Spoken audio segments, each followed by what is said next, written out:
All right, we are live. So I'm heading over to AV Film to share the broadcast on our page, my page.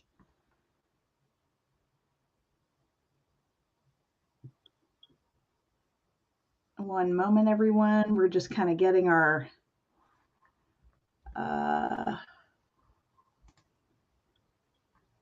ducks in a row here. Okay, so that has shared over there. Okay, well, hi.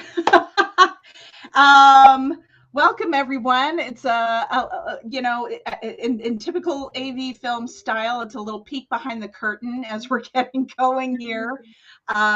Thrilled to welcome everybody in tonight. My name is Catherine Hecht. I'm the executive director and founder of AV Film, formerly known as the Alexander Valley Film Society, and now, of course, we have AV Fest coming roaring towards us in only a matter of days. So here we are just a week and a day out, and we thought it would be really fun to gather our programmers and have a quick conversation about what's going on in the industry, what are some favorite picks for the fest this year, and then we'll open it up to questions from folks watching us or joining us online. We should be on Facebook, we're on Twitter and YouTube. And if you have any questions, you can drop them in the chat and I will get them on this end and post them to our programmers. So I think we'll go ahead and get started. Let's go around the horn. Mike, you want to start us off? Introduce yourself and give us how about who you are and a favorite movie, if not the favorite movie. Hey everyone, I'm Mike Traina. I am the festival director for Film Fest Petaluma, which is partnering with the AV Film Society this year to bring some of our short films up into Healdsburg. Super excited about doing that. We are showcasing 2 programs of shorts on Sunday, May the 1st in Healdsburg at 1:30 and 7:30. And boy, picking a favorite film, I mean, that's a tall order. That's like that famous, pick your favorite child question, because I feel like I've seen 1,000 short films over the last year, and narrowing it down to 35 like we did was nearly impossible. So they're all great, but I'm really excited about, I'll name a couple very quickly. Please Hold, which was one of this year's Oscar nominees for Best Live Action Short Film. That filmmaker, Katie Davila, is coming, who was at the Oscars a few weeks ago. So she will be both in conversation in Petaluma at 7 on the 30th, the night before, and in conversation in Healdsburg at 1:30 when we screen as part of that program. And we have a couple long distance guests. We're showing Successful Thawing of Mr. Morrow and Night Train by a Swedish filmmaker, Jerry Carlson, who's coming from Sweden, who will be both in Healdsburg and in Petaluma. And we have a couple Chilean directors that are coming with a short tale that will also be screening, I think, on the 1:30 show in Healdsburg on the 1st. So I'm just very excited about all the guests that are going to come to talk about their films and share them with the audience. Totally. We are really expecting a good crowd this year. It's going to be a lot of fun. Lucho, how about you? Who are you and what do you have to say to us tonight? Hi, I'm Lucho Ramirez, and I'm programming the Latinx section of films for AV Film Fest this year. I come with a long history in Latino film in San Francisco, organizing the Latino Film Festival and basically getting involved with all aspects of that, including programming. And like Mike said, picking a favorite film is probably not the right thing to do ever, because, well, that's just the way it is. But honestly, it is true that you end up curating these programs and you fall in love with each film for a different reason. So in my task with the festival this season, and with keeping in mind the concept of equity and diversity and all of those great things that are more than just buzzwords, the program that I think that I've managed to put together here is a spectrum of, well, what is a Latino film? And so with that, we have some productions that are very local, and that is The Alternate, which is a science fiction film.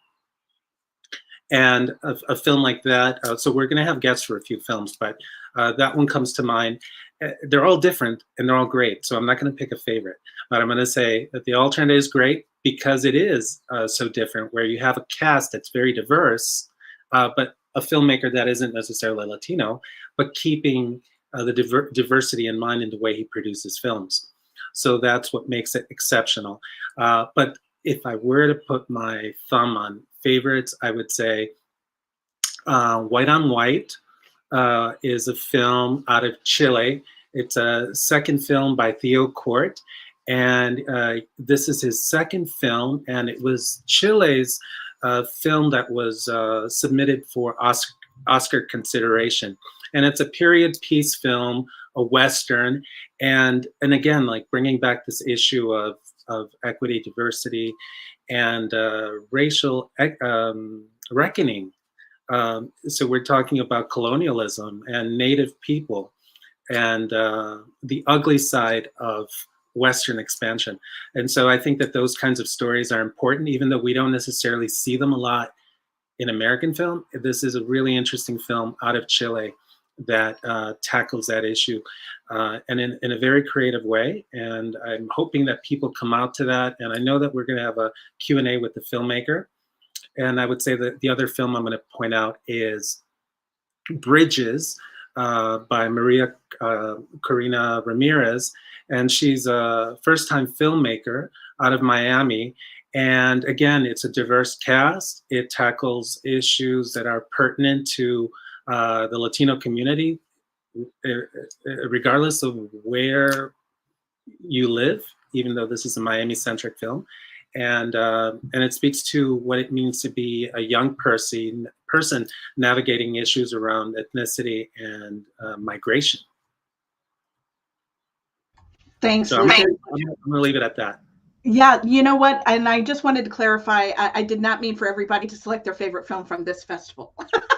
But I appreciate the context, and I was just going to let it go. So, Okay. yeah, but no, it's all good. Bianca, how about you? Hello, I'm Bianca Alexandria Bell. I'm programming the Black Experience or Black Perspective section of the festival. And I'm really excited about it. I do come from a film background, and I'm actually one of the co-founders of the annual Black X Film Festival, which is an online virtual film festival, hopefully to be in person sometime soon, pending the end of COVID. Fingers crossed. But yeah, I'm super excited. I was able to, network with a lot of great filmmakers through my work at Black X. I went to California College of the Arts, where I was also, exposed to a lot of great filmmakers and mentors. So a lot of the films that I was looking to source are local. One in particular that I'm really excited about is Chosen Fam, which is a multi-ethnic, very diverse queer series based in San Francisco about a DIY punk band. And I really love and appreciate how it shows the landscape of the Bay Area and the culture and the subcultures that exist, and and how folks from different backgrounds really come together under common interest. So that's something I'm super excited about. My favorite film, again, loaded question. There's so many great films out there, but one that always comes to the top of my head when I'm thinking about it is Moonlight by Barry Jenkins. And I think, part of why I do the work and why I love the work is growing up, there was a lack of representation for Black queer folks. And I never saw myself or my stories on screen. And because of that, it took so long for me to come into my own identity. And that's like a huge driving force for why I love film and filmmaking. And giving exposure to filmmakers, because it's political, but it's also just like the human aspect of it, of just like being able to see yourself on screen and being able to relate, really helps, I feel like, young folks navigate how they understand themselves and their identities. So I really love Moonlight for that. I think it's a great film for young Black men to see themselves outside of the stereotypical archetypes that exist for young Black men on television a lot of the time in Hollywood. And I think it really opened the door in a lot of ways to diverse stories for young Black men. So yeah. Well said. So many salient points there too, to for us to come back to as well. Chelsea, rounding it out. Hi, I'm Chelsea, and I work with AV Film year-round, and I get to program some of the LGBTQIA content in this year's fest. There's a lot, and I didn't program all of it. As you just heard from Bianca about Chosen Fam, I'm excited about everything that is in this fest and getting to work with more programmers this year than the year before. I think talking about a favorite film of all time is even harder for me than talking about films in this block. But I've had a couple of chances to talk about films in this block. So I want to highlight the ones that I think I've talked the least about in other spaces. I'm really excited about the documentary Rebel Dykes, which is in this year's fest. It's directed by Hari Shanahan and Sean A. Williams, who we're going to be talking to remotely. They're going to be zooming in. And this is a documentary that is done with some like really cool animation. One of the directors is the animator as well. A lot of it is live. A lot of it is archival footage, really great interviews. It's just very like visually engaging, and a really fascinating look at leather dykes in 1980s London. So it's shedding a light on a like facet of queer subculture that hasn't been seen much. And this was a group of like sex positive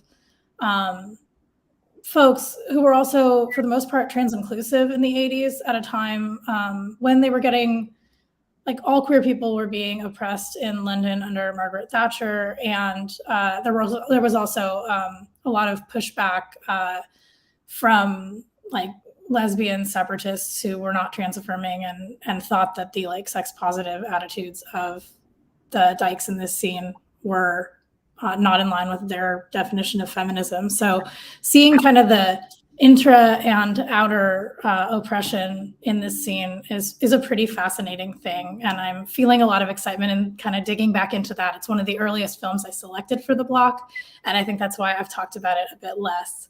And then I will say, like, genre-wise, I love horror and I love kind of art house horror. I love horror that's like kind of drenched in suspense and not necessarily focused on like gore or jump scares. So the Queer Suspenseful Shorts block, which if you're looking online for tickets is under Y for You Think I'm a Killer, which is what we called that block, has 4 films. I am just like dying for people to see these films. They are so fantastic. And the one that kind of prompted me to create an entire shorts block around it is an Iranian film called Slight Pain that has not been seen much. It has not been at very many festivals. It's gorgeous and just like dripping in suspense and lush cinematography throughout that block.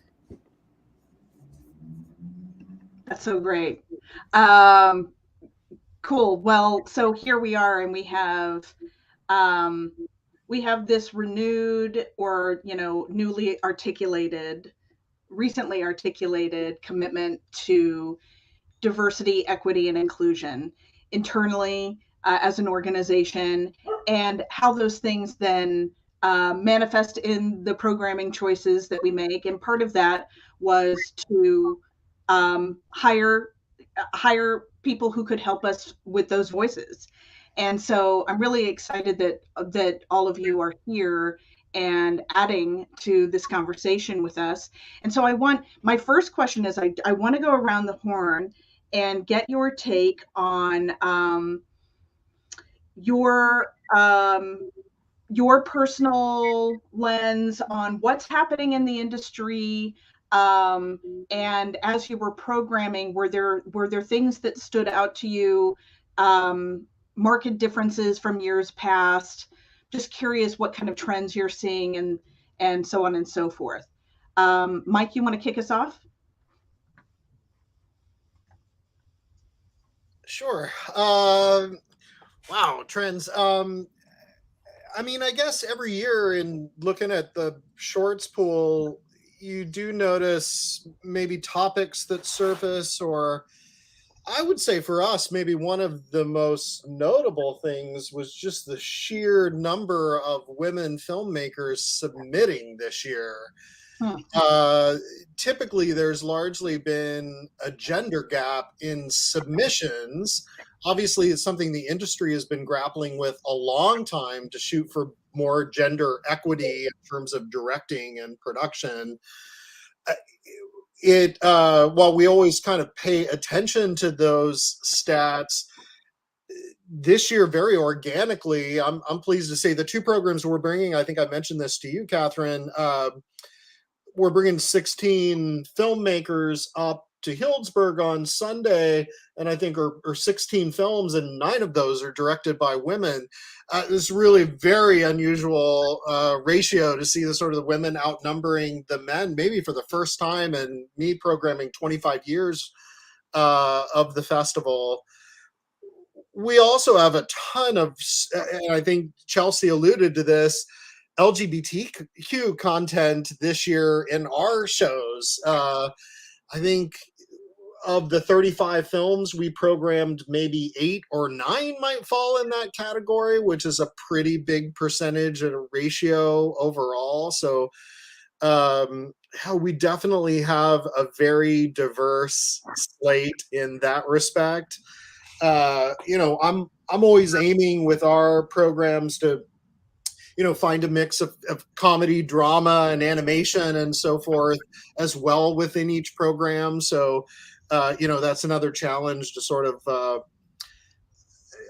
maintain a sense of balance, I guess, over the shows. I always think like putting a shorts program together is a little bit like being a record producer making an album. You kind of want to rise and flow, or different tones and rhythms or whatever across the show. And, I'm sort of pleased how it all shook out. I don't know if I'm answering your question straight on, but that I guess first reaction.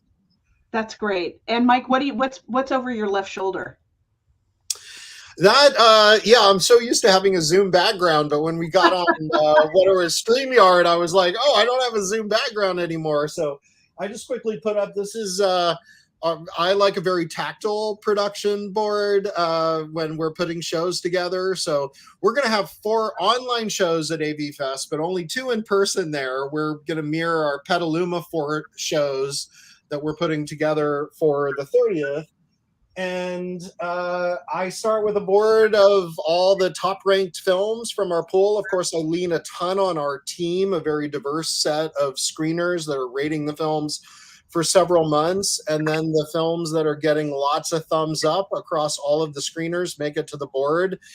And then we start kind of organizing them. So over my shoulder, the blue are dramas, the yellow, green are comedies, and the red is animation. So again, trying to find a little bit of rhythm for each show. So there's a little push and pull of tones and feelings or whatever that each audience gets. And then actually something that I didn't do for the Film Fest Petaluma shows, but we are doing for the 2 in-person Healdsburg shows, is we've put them kind of thematically linked, or loosely thematically linked. So we have one show that's a global visions. We did this last year, and that's where we have 8 or 9 films, each from a different country, to just give you a taste of what's happening on several continents and countries around the world. Films from China to Chile to Sweden to Cyprus.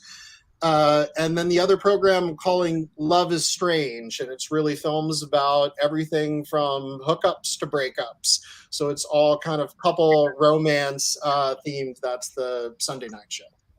That's so great. And I also just want to point out for our viewers that we have we have a real diverse mix in our programmers as well, not just race and culture and those things, but also like in terms of experience. So I think, Mike and Lucho have decades of programming and or maybe not decades, many years programming and putting and celebrating film in this way. Right. And so I kind of feel too like Bianca and Chelsea, who are a little bit not brand new, but getting their feet wet and really finding their rhythm and expressing articulating their own visions and programming, in the last several years. It's a nice mix of that's where we're going to start to see trends in terms of returning filmmakers and returning programmers and things like that. And if I can jump in, I also want to name, I don't know if this is true of anyone besides Bianca, but Bianca's a filmmaker and an actor. So yeah, we also have her bringing a different perspective to the industry beyond her own film festival. Absolutely. So Chelsea, why don't you take it from here? So as you were putting your block together, trends, so you've now done this a couple of years in a row. What kind of stuff were you seeing? I guess it's easier for me to answer like what I sought out than what I saw in totality, especially because I was also managing, like assigning the submitted films to our screening team, which was an awesome experience. So, I did see a lot, but I think when I have like a really limited number of queer and trans films that I can program because I have just 4 or 5 blocks of content,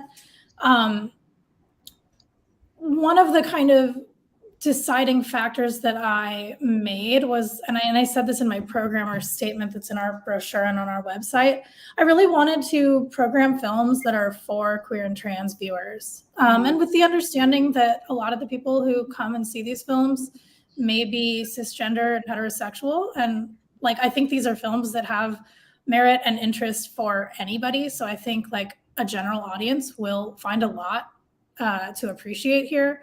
But I specifically, like, there were some films that I really loved.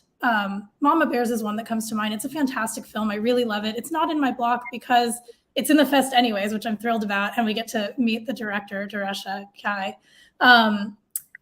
But it's also like a film that I think it's a really powerful film for queer and trans viewers. But I also I watched that film and I was like, I want straight people. I want parents of queer and trans kids to see this. I want parents in general to see this. I want straight and cisgender people to see this film, where the films that I'm programming, like I really focused on own voices films and films that just have feel like they are made like from a queer lens for queer viewers. And that's especially true. We have a film called Wildhood, which is by a Two-Spirit Mi'kmaq director named Breton Hanum. And that is a film from, it came out in late 2021.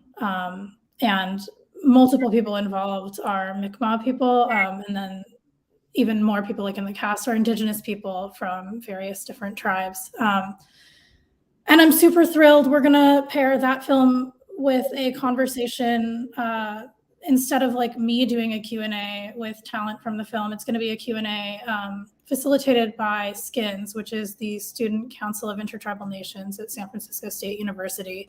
And they're also going to facilitate a conversation on Being Thunder, which is a documentary about a Two-Spirit Narragansett person.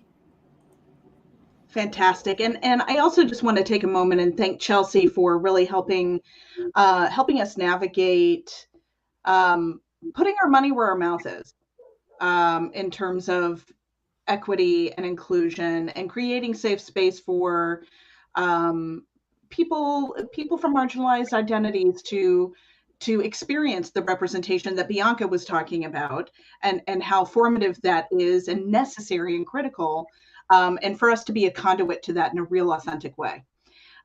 So Bianca, next to you, what kind of things were you seeing? You programmed quite a few shorts during the for your block as well. Yeah, let me condense this. I have so many thoughts, but well, first I'll start off saying that, like, obviously, like, you know, I have probably the least amount of experience here. I finished grad school less than 3 years ago. Um, you know, so I've been in, like, you know, the big girl work environment for that amount of time, and done a lot of freelance work and work with organizations, companies, all of that. So programming was like kind of new to me because I that was something that I started Black X in 2020. So I knew about my love for film, and I knew that I wanted to showcase Black perspectives because that was something, as I mentioned before, was sorely lacking as a young creative person growing up and a young viewer growing up. But I realized when I started programming how difficult it was to source Black feature films, and it's still something that has been immensely difficult, even through my, you know, the few years I've been networking with different Black filmmakers. I went to the Flaherty Film Festival during my time at grad school, where I had a fellowship and was able to network with a lot of filmmakers of different backgrounds. And still, you know, I don't think folks realize how extensive the process is for being able to plan, execute, or plan, fundraise, and execute a feature film. It can take years. Like, it can take, like, I mean, I would say on average, probably 3 to 4 to 5 years for most indie filmmakers. So, you know, it takes funding, it takes investors, it takes folks believing in your vision. And because we're still at this, obviously, you know, weird political moment, and arguably like dealing with a ton of racism in our society still, you're not going to see as many Black films or as a Black person, I'm not seeing as many as I would like to see, because the doors are opening, right? And like, I think in Hollywood, we see forms of representation opening up a little bit more. We see more queerness on screen that is not so homogenized, right? We see more or like monolithic, but in more Black perspectives. But in the same token, a lot of that I feel like is done from a marketing perspective, as opposed to just like a genuine, like, human perspective, where you want to provide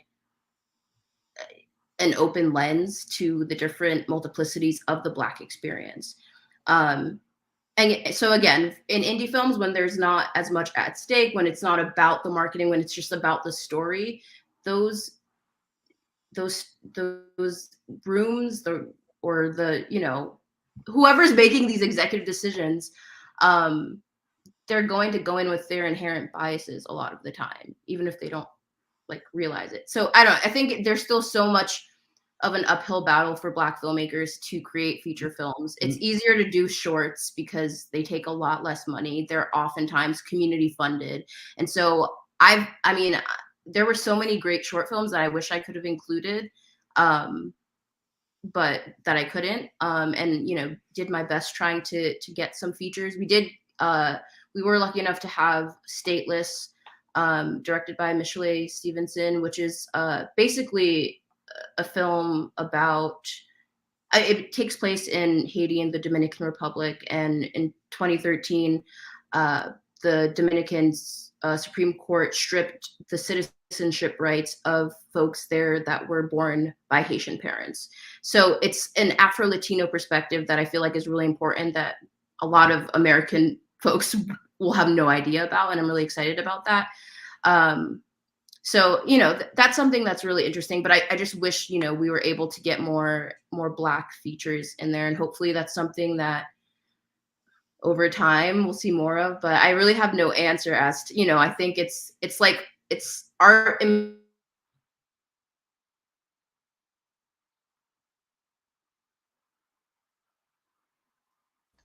I think it froze. Oh, there you go. What were you saying, Bianca? You were saying it's art. What?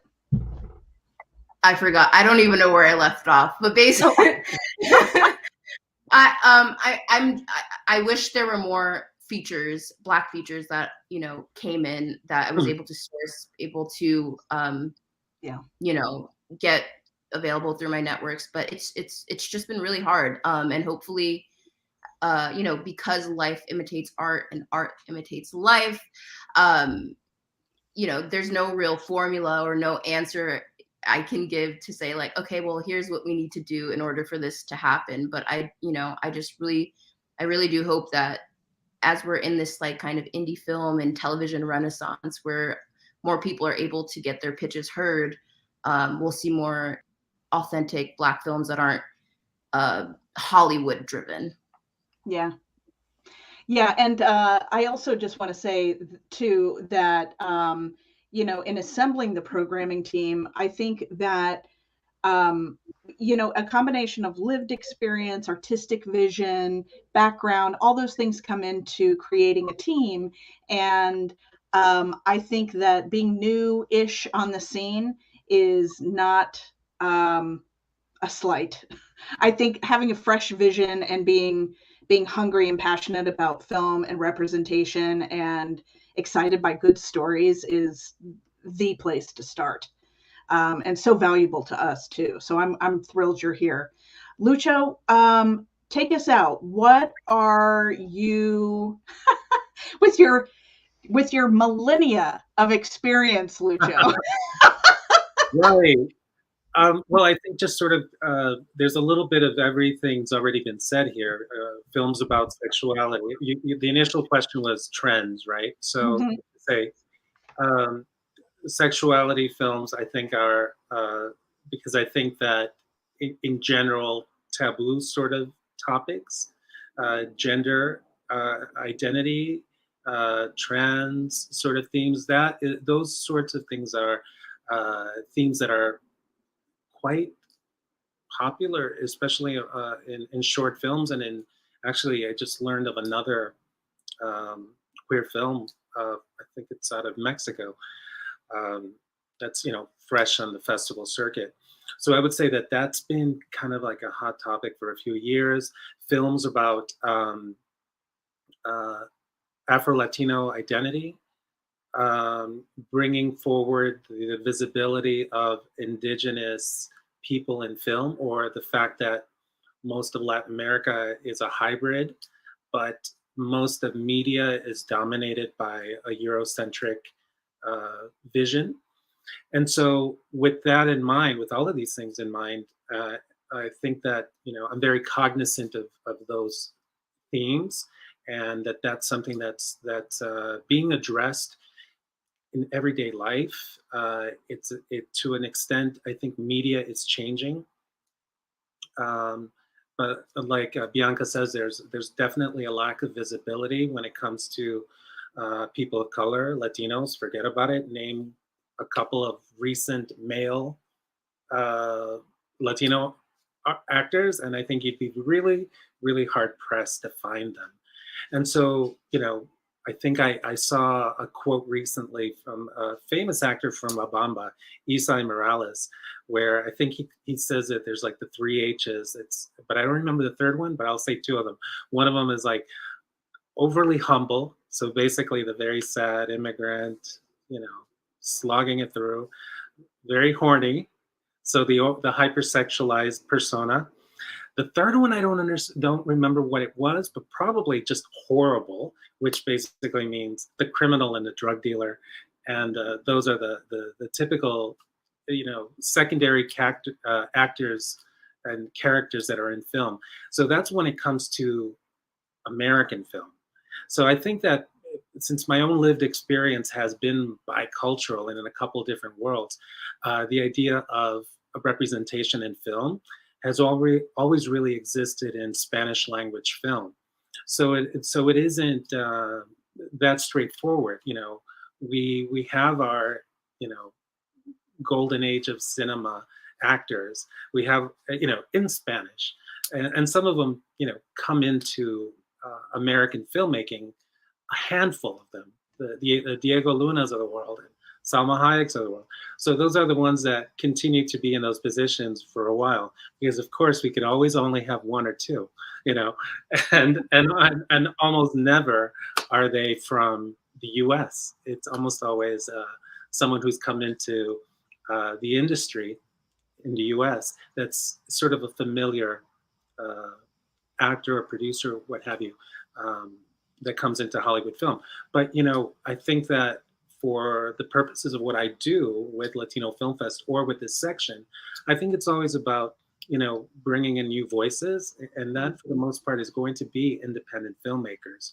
And so I think that as long as we continue to have forums like here at AV Film, providing a platform for these filmmakers, I think that, you know, it starts in these spaces. You know, what are we programming, and just being very mindful of how we too shape culture by what we put on screen. Oh, wow. Yeah, that's so well said. And it's actually a perfect segue too to um, the shared experience that, and this is, I want to do a lightning round question on the shared experience that we're all looking forward to in some way, shape, or form. Being able to return to the cinema together is profound. But also, as with the intentionality of this work, and really mining representation and making it a focus, making it a priority. Moving, you know, now we take all this work and we move into this in-person effort, and we're celebrating with filmmakers, we're celebrating with patrons.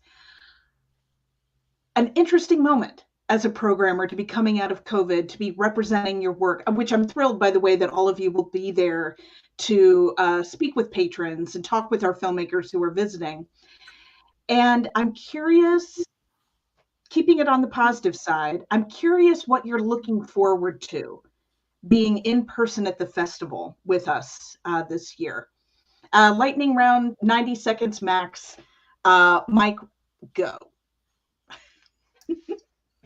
I think there's just a magic, an energy that happens in the theater when people gather together that cannot be recreated online, because we don't feel that visceral connection or energy to a great film when there's just a hush across the room because everybody is so hooked into a dramatic moment, or having a big crowd like share a laugh together.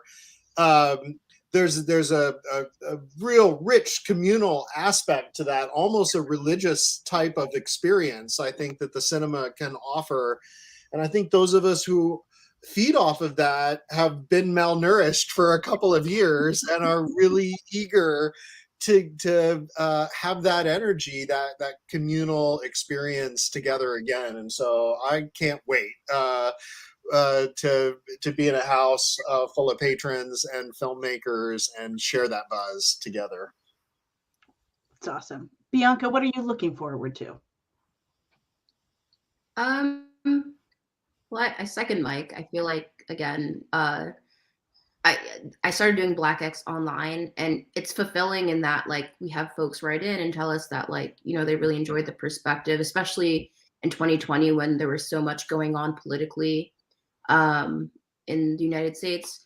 But again, like Mike said, there's just like a visceral energy in the theater. And I think, like, as a filmmaker, I can relate to that, where like there are moments in the film where you're like, you kind of overlook, or you've seen it so many times, you forget the magic of a certain moment, whether it's like the depth of it or the comedy of it. And so when everybody kind of reacts in unison, in a live atmosphere, it's like very affirming. So I think that's really, you know, a really magical aspect of it. And yeah, I'm really excited to just like meet and network with new people as like a young person in the industry.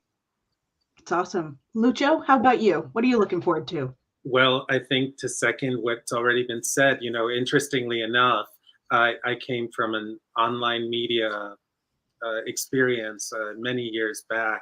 And, you know, a lot of that life revolved around just, you know, data cards of profiles, demographics, interests, blah, blah, blah. But, you know, even though we were very busy with what we did, you know, we didn't see people ever. You know, we had no idea who that person was. And I ended up going back into live events as a result of that.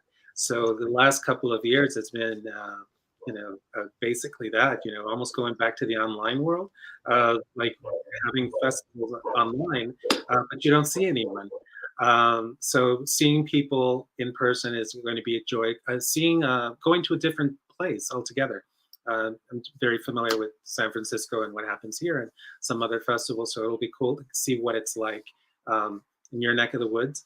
And lastly, interesting that you used a religious experience to describe what it is, because I have a volunteer that her and her daughter referred to going to the movies as going to church.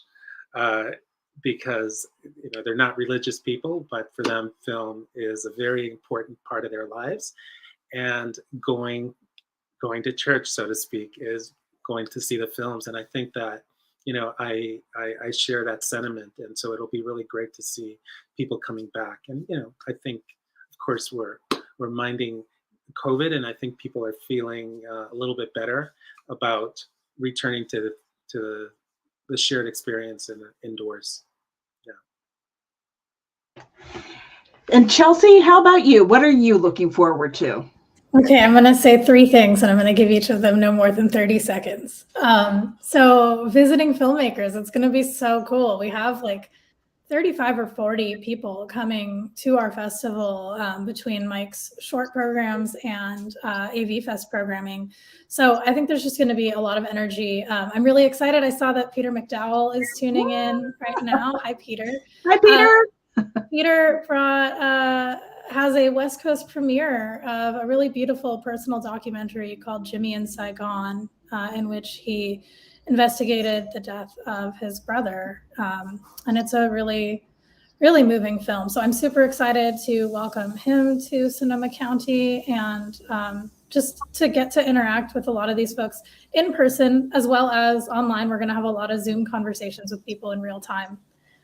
Second, big screens. I've watched so many of these films on small screens, and this is, to speak to religion, probably sacrilegious, but so at some points, not any of the films in my blog, but there are films that I watched on like 1.25 or 1.5 speed, which is not a way to watch a film to get what is intended out of it. So I'm just super thrilled to be in the theater looking at films, really just like how dazzling some of my favorite films are going to look on a big screen. And third, I'm really excited that we still have an online festival. So a lot of the content that's going to be available in person is also going to be available. You can get a virtual pass and see a lot of these films.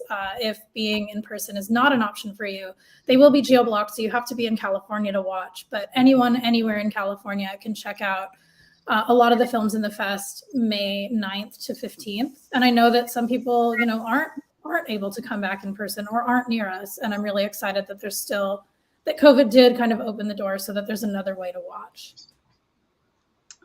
Yes. Yes. And so I am putting on the bottom of our screen a ticker, a very sophisticated ticker with, with the URL. Visit us online. Come to our website, avfilmpresents.org/film festival. That's where you'll be able to get passes, tickets, the schedule, the brochure. We're so excited to have everybody join us. And I'm tremendously grateful to this group of stellar human beings for sharing their vision, time, and energy with us. So please, if you haven't already, get your tickets to the festival, make your plans now, set aside the time. We're going to have a really good time together, soaking up some good film and tremendous company with these folks and more. So we'll see you at the movies, everyone. Thanks so much for joining us. Take care. Bye, everyone.